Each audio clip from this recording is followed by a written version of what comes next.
12월 7일 디모데후서 4장 6절로 8절 말씀을 가지고 부러운 인생, 부끄러운 인생이라는 제목으로 함께 말씀을 나누도록 하겠습니다.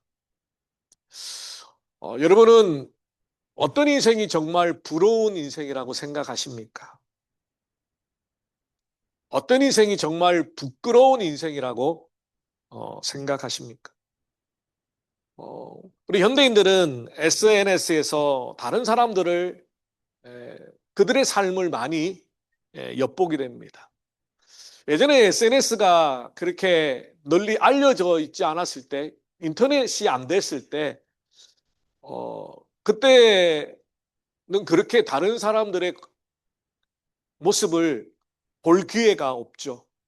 어, 그나마 뭐 이렇게 구역 모임을 하든지, 뭐 아이들이 어렸을 때 또래의 부모님들끼리 집에 초대하거나 하면 그때 이제 저 집에 숟가락이 몇 개가 있고 젓가락이 몇 개가 있구나. 뭐 그 정도 엿보는 정도이죠. 근데 요즘에는 나하고 친하지 않은 사람, 또 때로는 저 지구 반대편에 있는 사람, 그런 사람들도 내 삶의 모습들을 볼 수 있도록 많이 오픈하게 됩니다. 그러니까 좋은 의미로는 그런 인터넷으로 인하여 네트워크가 잘 연결되어 있는, 정말 지구촌이 안방과 같이 서로 연결되어 있는 그런 장점도 있지만, 또 지나치게 사생활이 노출되거나 또 그런 것 때문에 여러 가지 범죄에 연루되기도 하고, 요즘에는 AI가 너무 발달해서 사람의 얼굴을 똑같이, 목소리를 똑같이 변조하기도 하고, 그래서 여러 가지 범죄에 사용되어지기도 합니다. 그래서 특별히 그런 SNS에서 여러 가지 많은 것들이 올려져 있다 보니까 우리는 그 모습들을 보면서 부러워하기도 합니다. 좋은 차가 올려져 있고, 멋진 럭셔리한 집이 올려져 있고, 그리고 뭐 여러 가지 자격증들이 올려져 있고, 그러면 참 부럽다. 그런 생각을 많이 하게 됩니다. 그래서 또 나온 말이 있죠. 부러우면 진다. 그죠? 그러면서 내 마지막 자존심을 지키기 위해서 안 부러워야지, 안 부러워야지, 안 부러워야지 하면서 부러워하고, 그게 우리 현대인들의 SNS의 모습인 것 같습니다. 얼마 전에 한 칼럼니스트가 이렇게 말합니다. 우리는 부러운 인생을 착각하고 있다. 사람이 죽을 때 무엇을 붙잡고 떠난지를 보면 그 사람의 진짜 인생이 보인다. 그가 마지막 죽는 순간에 그가 붙들고 있는 것이 무엇인가? 무엇을 위해 살았는가? 그것을 보고 진짜 그 인생이 부러운 인생인지 아니면 부끄러운 인생인지 판가름 난다라는 겁니다. 지난달에 90세가 넘는 고령에도 불구하고 연기에 대한 열정을 불태웠던, 마지막까지 은퇴 없이 현역 배우로 살다가 죽음을 맞이한 이순재 선생님의 일대기를 MBC 다큐멘터리에서 방송을 하였습니다. 마지막 폐렴에 걸려가지고 병실에 있으면서도 다음 작품을, 대본을 검토하고 있을 정도로 그의 삶은 많은 사람들에게 감동을 주었습니다. 왼쪽 눈은 실명이었고 오른쪽 눈은 거의 실명 수준에 이르렀지만 매니저에게 대본을 읽어달라고 할 정도로 마지막까지 그의 연기, 열정은 아무도 꺾을 수가 없었습니다. 70년을 한 길을 걸어간다. 참 인간적으로도 대단한 삶이라고, 부러운 인생이라고 우리가 평가할 만하죠.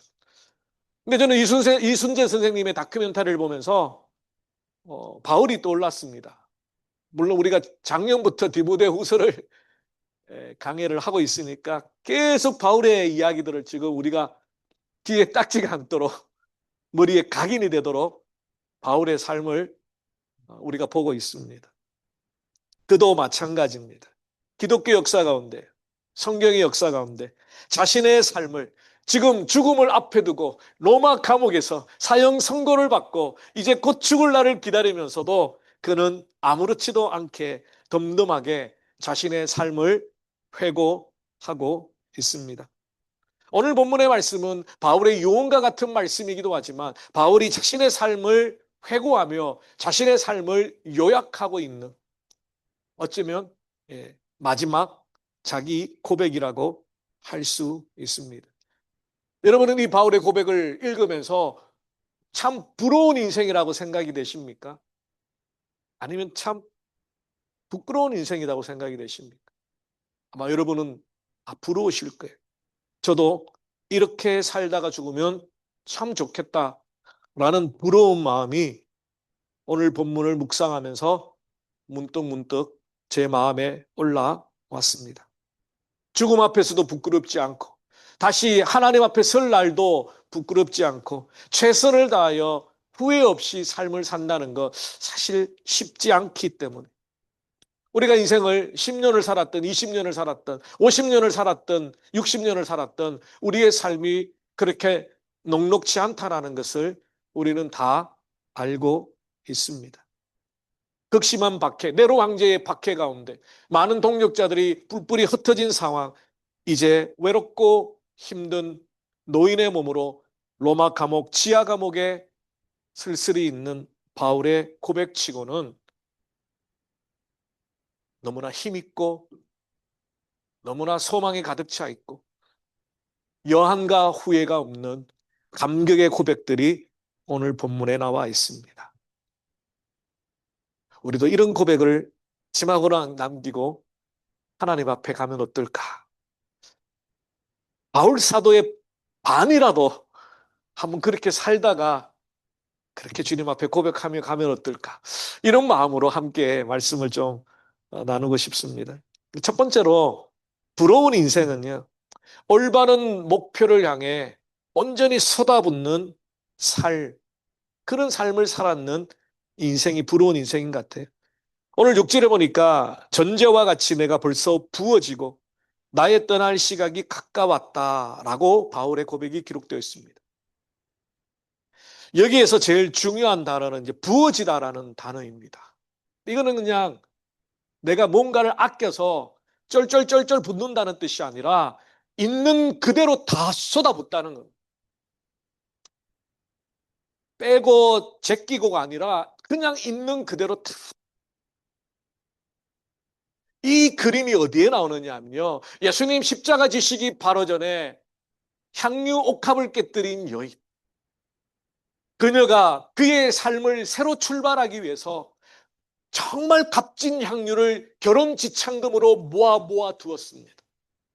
근데 예수님을 만나고 그 예수님을 인하여 그의 상처와 아픔과 죄악이 씻겨지고 그 주님 앞에 자기의 전부를 깨뜨려서 향유 옥합을 깨뜨려서 예수님을 부어드립니다. 그때 이 여인이 조금 빼놓고 이거 다 부으면 아까운데 나 뭐 먹고 살아. 이렇게 제껴놓지 않고 전부를 쏟아부은 것. 그 그림이 오늘 바울이 내가 전제와 같이 벌써 부어졌다라고 고백할 때 그 그림입니다. 전제라는 것은 구약의 이스라엘 백성들이 행했던 제사의 방법입니다. 포도주나 기름이나 물이나 이런 액체를 갖다가 이 제물에다가 그냥 붓는 겁니다. 그냥 쏟아붓는 겁니다. 주로 포도주를 부었습니다. 그 포도주는 붉은색입니다. 물론 화이트 와인도 있지만 붉은 포도주는 생명과 관련돼 있죠. 피의 색깔과 비슷합니다. 그래서 포도주를 부으며 하나님 앞에 제사를 드릴 때에 생명을 드리는 거죠. 우리의 전부인 생명을 주님 앞에 드린다라는 의미가 전제와 같이 붓는다는 겁니다. 하나님께 드려도 아깝지 않는 내 인생, 내 생명, 내 열정, 내 시간, 내 물질, 그것을 주님 앞에 바치는 것. 그래서 바울이 지금 이 고백을 할 때에 이것은 단순히 종교적인 어떤 예식을 말하는 게 아니라 영적인 비유인 것 같아요. 바울은 하나님의 영광을 위해 하나님이 기뻐하시는 그 목표를 향하여 한 번도 곁눈질 판 적이 없습니다. 이리저리 재본 적도 없습니다. 예수님을 만나고 난 이후에 그의 삶은 한결같이 한 방향이었습니다. 그리고 그 방향을 향하여 나아갈 때 그가 전심전력을 다하여 최선을 다하여 자신의 생명을 부어서 하나님을 섬겼다는 겁니다.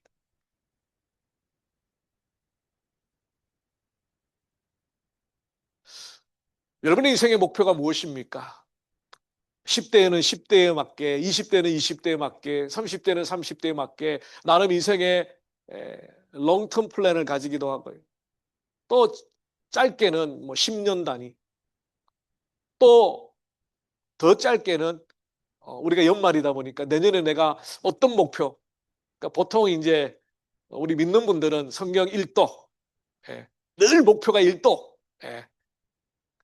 이룰 수 없는 목표 1도.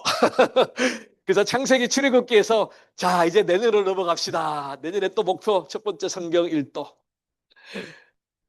그리고 이제 또 뭐 다이어트, 어, 그 다음에 뭐 저축 얼마. 나름 인생의 목표들 여러분 다 가지고 있잖아요.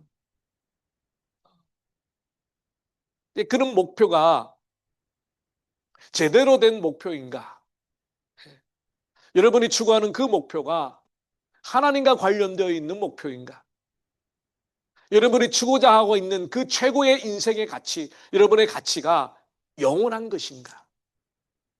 바울은 전제와 같이 부었다라는 것은 하나님을 향하여 기꺼이 자신의 인생을 투자할 만한 이유가 되고 그렇게 해도 아깝지 않은 인생의 목표를 정말 발견했다는 거예요. 그 목표를 향하여 자기의 삶을 돌아보니까 전제와 같이 다 하나님께 쏟아부었다. 하나님의 최선을 다하여 그의 삶을 드렸다. 이런 목표가 있는 것은 참 부러워요. 그 이순재 선생님처럼 연극이라는 혹은 연기라는 거기에 인생의 70년 이상을 정말 열정을 가지고 불태웠다는 건 너무너무 부러운 것 같아요. 어디서 그런 에너지가, 그런 열정이. 그냥 나이하고 상관없는 것 같아요. 눈이 지금 다 실명을 당했는데도, 폐렴에 걸려서 입원했는데도 그 열정을 꺾을 수 없다. 하물며 연기라는 영원한 것 같지만 영원하지 않잖아. 연기는 이 세상에서 그냥 끝나잖아요. 연기가 천국에까지 이어질까요? 그렇지는 않잖아요. 영원하지 않는 것, 죽으면 그냥 연기도 끝나고 많은 사람들이 그의 열정을 박수치고 부러워할 수는 있겠지만 존경을 할 수는 있겠지만 하나님의 영원한 천국하고는 상관없는 거잖아요. 근데 우리에게는 영원한 천국과 관련되어 있는 복음이 있고요. 생명이 있고요. 하나님의 영광을 위하여 할 수 있는 일들이 있다는 것. 그것이 여러분의 최종의 목표가 되기를 원합니다. 여러분에게 목회자가 되라고 하는 게 아닙니다. 일상을 버려두고 선교사가 되라는 말이 아닙니다. 여러분의 일상의 삶이 얼마든지 하나님의 사역을 이루어가는, 하나님께 여러분의 삶을 드리는, 전제와 같이 하나님을 위하여 내 삶을, 내 생명을 쏟아붓는 삶이 될 수 있다는 것. 그것을 바울은 지금 우리에게 말하고 있습니다. 그 목표가 정해지고 그 목표가 영원한 것과 관련되어 있는, 하나님의 나라와 관련되어 있는 그 인생의 목표가 정해졌다면 그것만을 바라보고 최선을 다하여 살아가는 그 인생이 부러운 인생입니다. 연기를 향하여 열정을 쏟아붓는 것도 부러운데 영원한 하나님이 기뻐하시는 하나님의 나라를 위하여 나의 열정을, 내 인생을 쏟아붓는다면 그 인생은 바울과 같이 부러운 인생이 될 것. 반대로 부끄러운 인생은 아무 목표가 없는 대로 그냥 있는 대로 살아가는 거예요. 남들이 이렇게 살아가니까 나도 거기에 휩쓸려 살아가는 거예요. 남들이 이렇게 따라가니까 나도 거기에 따라가는 거예요. 바람에 나는 겨와 같이 세상의 풍조를 따라 이리저리 휩쓸리는 삶 말고, 비바람이 불고 풍랑이 이르고 태풍이 와도 요동치 않는 항구의 닻을 깊게 내리고 꽉 붙들려 있는 그런 삶. 사실 그게 시편 1편에 시편 기자가 고백했던 삶이에요. 하나님의 말씀을 주야로 묵상하는 자, 시냇가에 심은 나무와 같이 열매를 많이 맺는, 그러나 악인은 그렇지 않으며 바람에 나는 겨와 같다. 세상에 휩쓸려 이리저리 방향을 잃어버리고 살아가는 삶. 그 목표가 확실하여서 그 목표를 향하여 나의 전부를 쏟아붓고도 후회 없고 아깝지 않는 유일한 것은 하나님과 관련된 일밖에 없어요. 세상과 관련된 일들은 지나고 나면 다 사라집니다. 우리가 죽을 때 되면 다 놓아야 됩니다. 여러분이 좋아하는 그 어떤 것도. 그래서 베드로서 이렇게 말합니다. 하나님의 말씀이 영원하다. 그의 나머지 것들은 안개와 같고 마른 풀과 같고 사라집. 하나님의 말씀, 하나님과 관련되어 있는 하나님의 일, 하나님의 나라, 그것만이 영원합니다.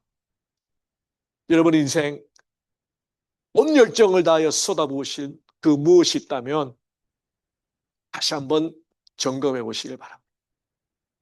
내가 이것에 내 인생을, 내 생명을 걸 만한 것이 있는가?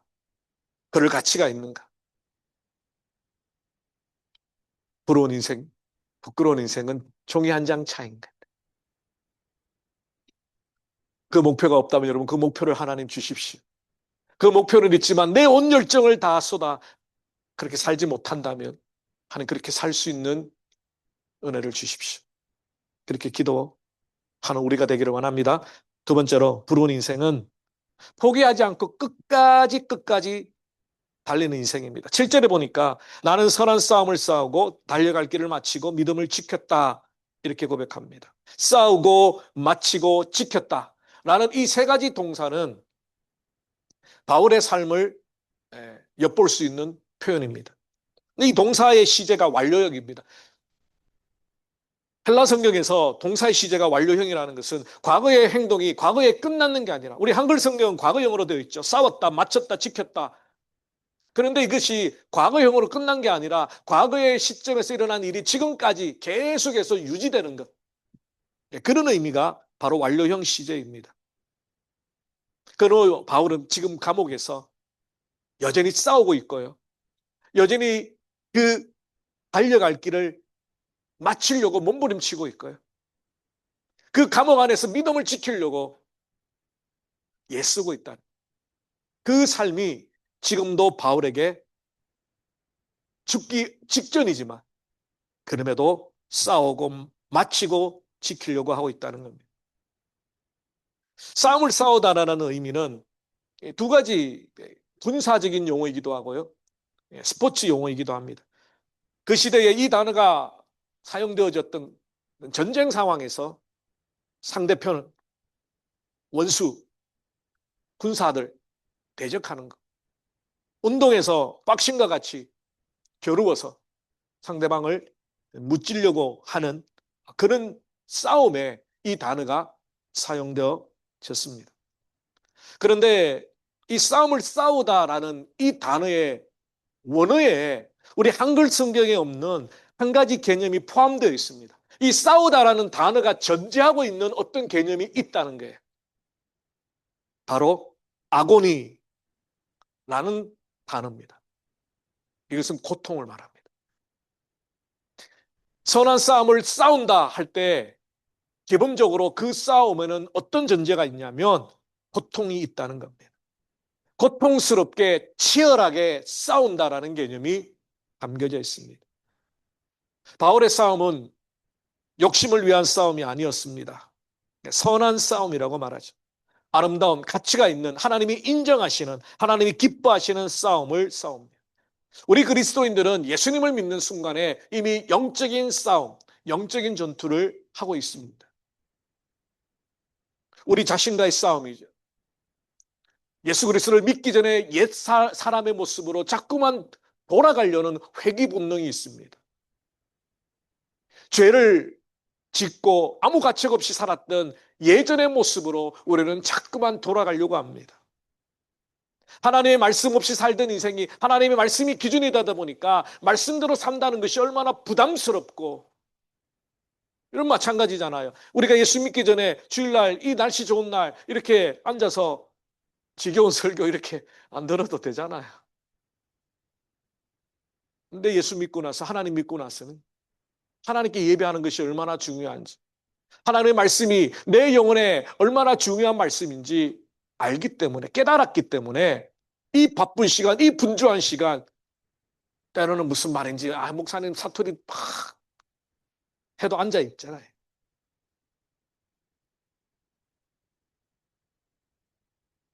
거기에 영적 전쟁이 있습니다. 사단은 우리에게 속삭입니다.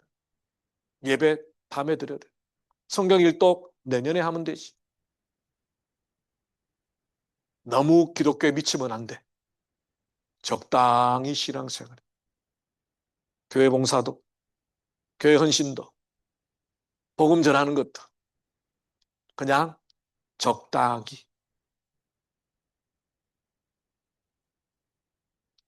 영적 전투는 일회성이 아니라 바울의 인생 전체에 지속적으로 이루어졌던 싸움입니다.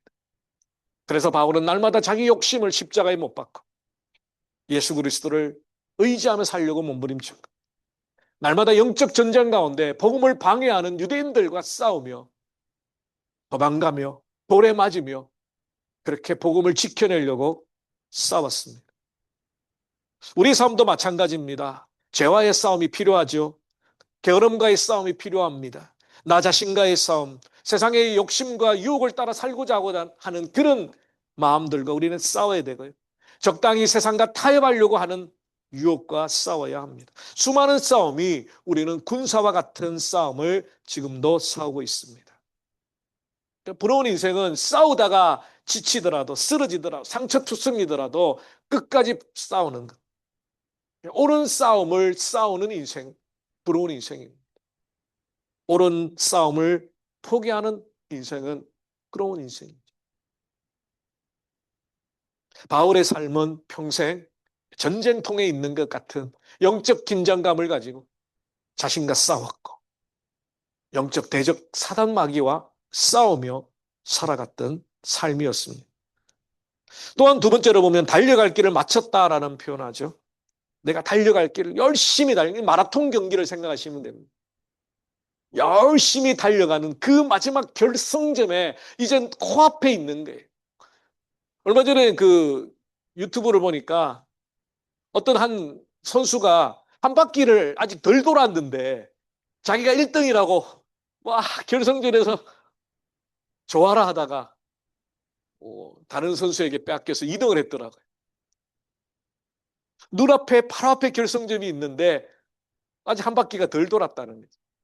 이제 그 그림을 생각해 보시면 됩니다. 바울은 그렇게 실수하지 않기 위해서 결승점에 도달할 때까지, 그가 죽을 때까지, 하나님 앞에 부르심을 받을 때까지 끝까지 달려갈 길을 마치려고 한다. 그래서 바울은 그런 표현을 많이 썼습니다. 내가 잡은 줄로 여기지 않고, 내가 이룬 줄로 생각하지 않고, 헛되를 향하여, 결승점을 향하여 끊임없이 달려가노라. 바울 정도 되면 아주 멋지고 화려한 은퇴를 해도 상관없지 않나요? 바울이 1차, 2차, 3차, 4차 전도 여행을 다니면서 얼마나 많은 교회들 세웠고 얼마나 많은 사람들에게 선한 영향을 끼쳤습니까? 이쯤 되면 그냥 편히 쉬고 싶을 수도 있지 않나요? 근데 바울은 달려갈 길을 끝까지 그 달려갈 길은 바울의 사명과 관련되어 있습니다. 복음을 전하는 사명, 하나님의 사랑을 전하는 축복의 통로로 살아가는 삶. 감옥에 있든 감옥 밖에 있든 상관없이 바울의 달려갈 길은 항상 하나님이 정해주신 사명과 연결되죠. 사도행전 20장 24절에 보면 내가 달려갈 길과 주 예수께 받은 사명 곧 하나님의 은혜의 복음을 증언하는 일. 그러니까 달려갈 길은 예수님께 받은 사명이고 그 받은 사명이 뭐냐면 하나님의 은혜의 복음을 증언하는 일. 이게 서로 다 이렇게 연결되어 있는 거예요. 이 꼴입니다. 다 같은 겁니다. 이 일을 마치려 하면은 나의 생명조차 조금도 귀한 것으로 여기지 아니하노라. 이 사도행전 20장의 바울의 이 고백의 배경은요, 바울이 1차, 2차, 3차 선도 여행을 마치고 교회들에게 거둔 헌금을 예루살렘 교회에 갖다 주려고 합니다. 그 예루살렘에 기근이 있어서 예루살렘 교회, 모든 그 교회의 어머니 교회 같은 그 교회가 지금 막 힘들어하고 있거든요. 그게 헌금을 갖다 주기 위해서 예루살렘에 가야 되는데, 그 예루살렘에는 어떤 일이 있느냐 하면요, 유대인들이 그 바울을 잡아 죽이려고, 바울이 복음 전하는 데마다 방해하면서 바울이 예루살렘으로 돌아온다는 정보를 입수하고 예루살렘에서 기다리면서 바울이 오기만 하면 잡아 죽이려고 벼르고 있는 겁니다. 이미 그 소문이 쫙 퍼졌습니다. 에베소 장로님들이 바울을 말립니다. 바울 선생님, 지금 예루살렘에 가면 죽습니다. 유대인들이 지금 눈에 칼을 켜고 바울 선생님을 지금 잡으려고 합니다. 그 만류에도 불구하고 바울이 했던 고백이 방금 제가 읽어드렸던, 내가 달려갈 길과 주 예수께 받은 사명 곧 하나님의 은혜의 복음을 전하는 일에는 나의 생명을 조금도 귀한 것으로 여기지 아니하노라. 죽어도 좋다. 죽어도 후환이 없다. 이 사명을 완성한다면 죽어도 괜찮다. 근데 사실 이 고백은요, 예수님이 먼저 하셨던 고백이에요. 십자가에서 예수님이 7마디를 하시는데 그 중에 한 가지 말씀, 요한복음 19장 30절, 예수께서 신포도주를 받으신 후에 이르시되 다 이루었다 하시고 머리를 숙여 영원히 떠나가시더라. 이 다 이루었다라는 단어의 어근이 오늘 바울이 고백하는 내 달려갈 길을 다 달렸다 같은 단어입니다. 예수님이 먼저 사용하셨던 거예요. 십자가에서 저와 여러분의 구원을 위하여 이 참으시고 길을 흘려주시고 죽으실 그 마지막 때 다 이루었다. 그 고백을 이어서 바울이 로마 감옥에서 내가 지금 나의 달려갈 길을 한다. 그 고백을 하고 있다는 겁니다. 예수님께서도 마지막까지 아버지의 뜻을, 하나님 아버지의 뜻을 이루기 위해서 사명의 길을 달려왔던 것처럼, 완주했던 것처럼 저와 여러분에게도 사명이 있습니다.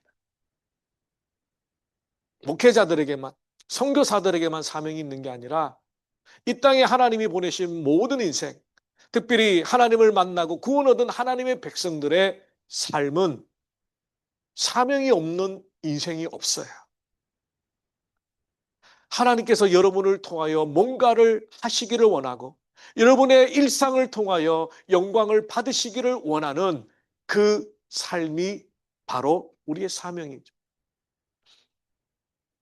찬양팀으로 섬기고 교사로 섬기고 또 와서 여러분 성도들을 위하여 의자들을 먼저 펴고 교회 화장실을 청소하고, 그게 그냥 그저 그런 일처럼 보이겠지만 하나님은 다 보고 계시다는, 우리에게 주신 사명이 일상 가운데 복음을 전하고 믿지 않는 사람들에게 예수님의 사랑을 전하고 교회로 초대하고 내가 가진 이 값진 보배를, 예수님이라는 보배를 나누어 주고 싶은 것, 그게 다 하나님께서 주신 여러분의 사명입니다. 어저께 광주교회 사모님 장례 예배, 천국 환송 예배를 드리고 왔습니다. 장례 예배가 그렇게 은혜롭게 드려진다는 게 참 감사했던 시간이었고요. 많은 생각들이 제 마음속에 또 오고 갔습니다.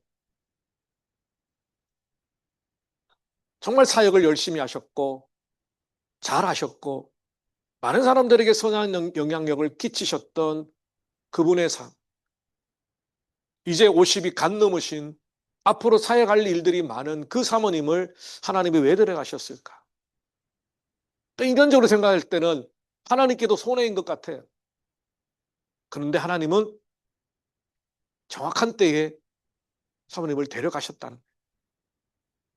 그의 사명이 다 끝났기 때문에, 하나님이 이 땅에 이루시기를 원했던 그 모든 사명이 끝났기 때문에 이제 하나님께서 쉬어라. 내 품에서 쉬어라. 그것이 죽음이라는 거예요. 뒤집어 말하면 오늘 우리가 우리의 일상, 오늘 나의 삶을 시작했다라는 이 한 가지는 여러분을 통하여 하나님께서 받으실 영광이 남아있고 여러분을 통하여 하나님께서 하실 일이 여전히 남아있기 때문에 오늘 우리에게 하루를 더 주셨다는 거예요. 사명이 끝나면 하나님 불러가십니다. 아파서 죽는 게 아니고요. 사고로 죽는 게 아니고요. 사명이 끝났기 때문에 하나님이 부르시는 거예요. 그것은 나이가 많든 나이가 적든 상관없어요. 그리고 그 사명을 다 이루셨다고 부르신 하나님의 부르심. 그래서 하나님이 그 인생을 평가하시고 판단하신다는 거예요. 많은 사람이 시작은 화려합니다. 그러나 끝까지 가지 못하는 부러운 인생은 마지막 순간에 후회 없이 끝까지 믿음을 달려갈 길을 달려가는 거예요. 그리고 바울은 세 번째로 믿음을 지켰다라고 고백하죠. 이것은 보존하고 보호하고 소중히 간직하는, 변질되지 않도록 지키는, 그러니까 이 믿음을 버리지 않는 그런 의미를 넘어서 더 적극적으로 내 믿음이 오염되지 않도록 보존하는 거예요. 변질되거나 타락하거나 퇴색하거나 여러 가지 혼합적인 것들이 섞여서 내 믿음을 이루는 게 아니라 정말 욥이 고난을 겪고 난 뒤에 정금같이 퓨어 골드처럼 하나님 앞에 나가는 그 믿음을 지키는 걸 말합니다. 그냥 예수 믿고 천국 간다, 구원받았다, 나 티켓 받았다 하는 겨우 불가운데 없는 그런 초라한 믿음을 지키는 것 말고 정말 하나님이 인정하시는 믿음의 사람으로 순결한 믿음을 가지고 살아가는 것. 이것이 바울이 말했던 내가 믿음을 지켰다는 것. 근데 바울은 사실 그런 고백도 했습니다. 내가 복음을 전하고 하나님께 쓰임받아 많은 사람에게 하나님의 생명을 전했지만 정작 나는 하나님께 버림받을까 봐 두렵다. 그가 구원의 확신이 없어서 그런 게 아니라 믿음이 없어서 그런 게 아니라 그런 마지막 순간까지도 하나님과의 관계 속에서 이 순수한 믿음을 지키려고 애썼다는 거예요. 어떤 사역의 결과보다 어떤 능력보다 그가 하나님을 향한 이 순수한 믿음, 이 믿음을 지키려고 몸부림쳤다는 거예요. 가장 기본은 바로 하나님과의 관계, 바로 그 믿음이죠. 바로 하나님을 신뢰하는 거예요. 하나님을 의지하는 거예요. 그러므로 믿음을 지킨다는 것은 복음을 타협하지 않고 고난 가운데 변절되지 않고 예수님을 향한 충성이 지속되는 것. 상황과 환경에 따라 내 믿음이 왔다 갔다 하는 것이 아니라 행복하고 즐겁고 모든 일이 잘 될 때는 내 믿음이 성장하는 것처럼 보이지만 고난이 오고 시련이 오고 까닭없는 사고와 아픔 때문에 내 믿음이 흔들릴 때는 또 무너지는 게 아니라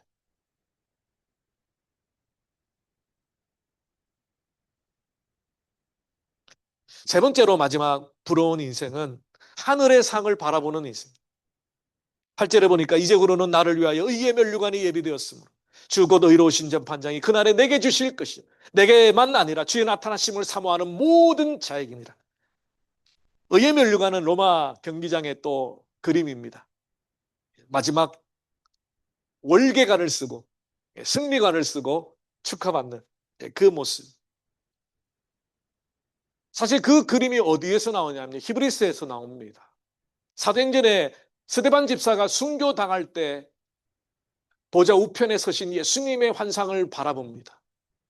히브리서 12장에 달려갈 길 달려가고 마지막에 주님을 바라보며 열심히 걸음박질하는 사람들이 바라보는 마지막 분은 누구냐면 예수 그리스도. 이 모든 것들이 경기장의 마지막 최후의 면류관의 비유가 나옵니다. 오늘 본문도 마찬가지입니다. 마라톤 승리자에게 주는 면류관은 시들어버립니다. 하나님이 주시는 영원한 면류관, 의의 면류관은 시들지 않습니다. 바울은 로마 감옥에 갇혀 있지만 그의 삶이 헛되거나 허망하거나 후회되지 않습니다. 이제 주님의 의의 면류관이 있기 때문에 그를 안아주시고 위로해 주실 착하고 충성된 종아 너 정말 수고 많았다 라고 위로해 주실 그 재판장이신 주님을 믿기 때문에. 마태복음에 예수님이 이런 말씀합니다. 내가 작은 어린 자에게 물 한 냉수 한 그릇 떠준 것도 내가 상을 주겠다. 하나님은 모든 것을 다 보고 계시죠. 우리가 어떤 마음으로 어떻게 행하는가에 따라 아무리 작은 일이라도 아무리 하찮은 일이라도 하나님은 다 보고 갚아주신다. 여러분이 남몰래 하나님을 위해서 주님의 백성들을 위해서 하나님의 교회를 위해서 믿지 않는 자를 위해서 수고하고 애쓴 작은 것까지 하나님은 다 기억하시고 상을 주십니다. 우리 유치부 유초등부 친구들 달란트 잔치 위해서 우리 전도사님 사모님 선생님들이 주일 출석 암송 단톡방에 암송 11월 암송 늦었지만 막차 탑니다 암송호 영상들 제가 다 이렇게 다운받아 놨어요. 너무너무 귀하고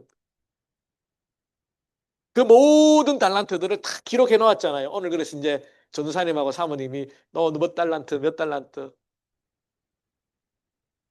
우리 친구들 눈에는 이야 떡볶이도 묻고 연필도 사고 인형도 사고 야 너무 좋지요. 그죠? 근데 하나님의 상은 천국의 상은 그가 비교할 수가 없어요. 여러분 하나님의 통이 얼마나 크신지 아세요? 하나님은 크신 하나님. He is almighty. He is great. Greatness great. 그분이 우리를 위하여 예배해 놓으신 상급과 의의 멸류관.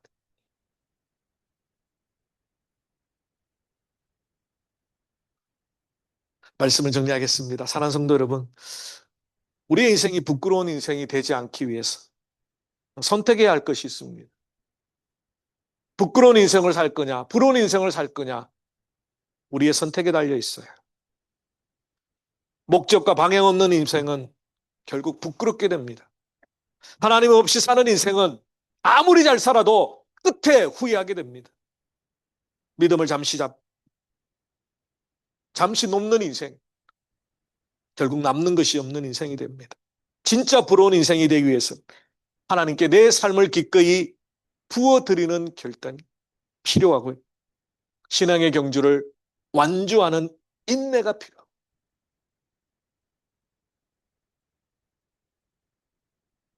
제가 목회를 하면서 많은 성도님들을 보았습니다. 신앙의 고비를 잘 넘겨야 돼요. 신앙의 고비가 반드시 옵니다. 믿음이 조금 잘하려고 하면 반드시 시험이 옵니다. 목사님 때문에 상처받고요. 장로님 때문에 상처받고요. 집사님 때문에 상처받고요. 누구 때문에 상처받고요.